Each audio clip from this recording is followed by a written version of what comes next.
आज हम लोग एलसीएम और एचसीएफ के बारे में पढ़ेंगे। अगर आप किसी भी कॉम्पिटिटिव एग्ज़ाम की तैयारी कर रहे हैं तो यह वीडियो आप लोग के लिए काफ़ी महत्वपूर्ण रहने वाला है।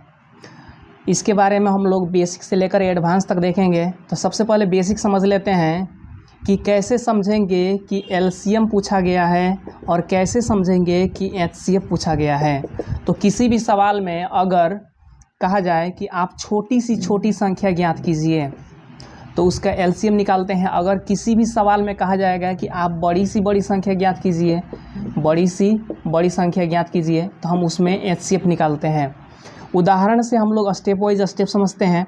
अगर कहा जाएगा कि 8, 16, 24 और 72 का आप एलसीएम निकालिए, एलसीएम निकालिए, तो इसका एलसीएम कैसे निकालेंगे?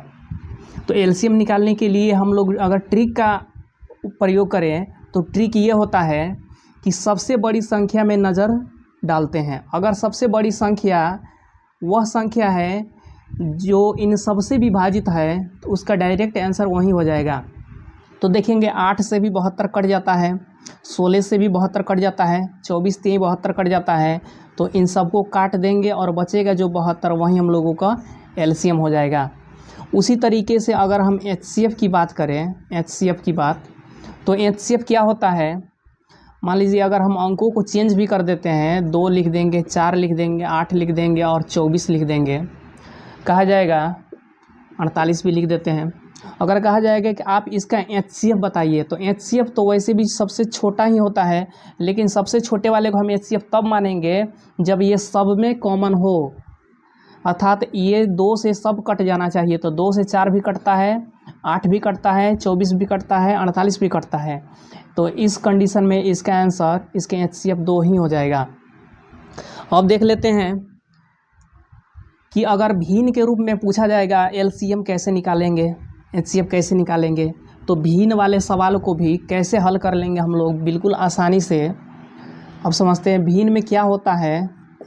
तो भिन्न में एक अंश होता है और एक हर होता है।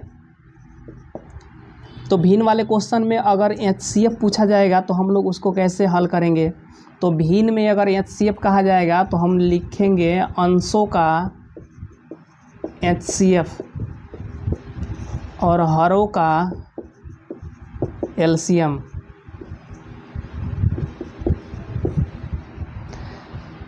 अगर भिन्न वाले क्वेश्चन में एलसीएम निकालना हो तो भिन्न वाले का एलसीएम कैसे निकालेंगे? तो इसमें भी करेंगे अंशों का एलसीएम और हरों का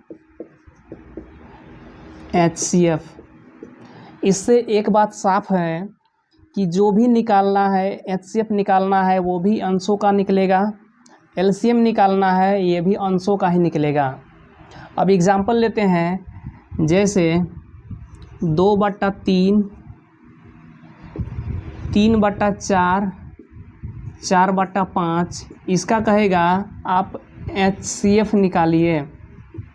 तो एचसीएफ में चूँकि हम लोग अंशों का एचसीएफ निकालते हैं तो 2, 3 और 4 का एचसीएफ क्या होगा? तो एचसीएफ मतलब होता है हाईएस्ट कॉमन फैक्टर, अर्थात जो इन सब में कॉमन हो। तो सब में कुछ नहीं है तो एक कॉमन है, और नीचे वाले का तब क्या करेंगे? एलसीएम निकाल देंगे। तो एलसीएम कितना होगा? तो 3, 4, 5, इसमें कॉमन नहीं देखा जाता है, ये देखा जाता है कि इसका गुणनखंड कितना है।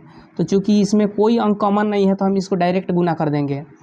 तो 3 को 4 में गुना करेंगे, फिर 5 में गुना करेंगे, तो 4 3 12 और 12 5 60, ये इसका एचसीएफ निकल जाएगा। अब देखते हैं कि दशमलव वाले में कुछ सवाल आता है, जैसे 0.3, 2.7 और 8.1।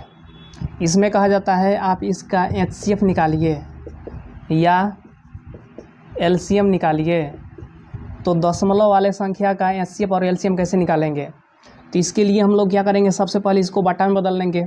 इसको बटा में बदलने के लिए लिखेंगे 3, दशमलव के लिए 1, उसके बाद 1 अंक है तो 1 0। उसी प्रकार हम इसको लिख देंगे 27/10, इसको लिख देंगे 81/10। अगर इसमें कहा जाएगा आप एचसीएफ निकालिए तो ये तो भिन्न में हो गया, और भिन्नों का HCF कैसे निकालते हैं, तो जो भी पूछा जाएगा ऊपर वाले का निकलेगा और नीचे वाले का LCM। तो ऊपर वाले का HCF कितना हो जाएगा 3, 27 और 81। HCF का मतलब जो कॉमन हो, तो कॉमन तो 3 है, और नीचे LCM निकालना है, तो 3 को 10, 10 है, इसका LCM कितना हो जाएगा 10 ही हो जाएगा। इसको चाहेंगे तो फिर से दशमलव में बदल लेंगे, तो 1 0 है तो 1 अंक के पहले लगेगा, मतलब 0.3 इसका HCF निकल जाएगा। अगर इसी क्वेश्चन में LCM पूछा जाएगा तो LCM कितना होगा, तो जो भी पूछा जाता है वो ऊपर वाले का निकलता है, मतलब अंशों का लिख देंगे LCM, हरों का लिख देंगे HCF। तो अंशों का LCM कितना होगा 3, 27 और 81 का LCM 81 होगा, सबसे बड़ा है, और हरों का 10, 10, 10 का HCF हो जाएगा 10। इसको चाहेंगे तो फिर से दशमलव में बदल लेंगे, तो 1 0 है तो 1 अंक के पहले लगेगा, अर्थात हो जाएगा 8.1। यह इसका LCM हो जाएगा, यह इसका HCF हो जाएगा।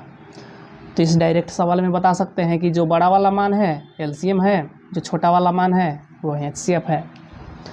अब देखते हैं कुछ और टाइप के सवाल।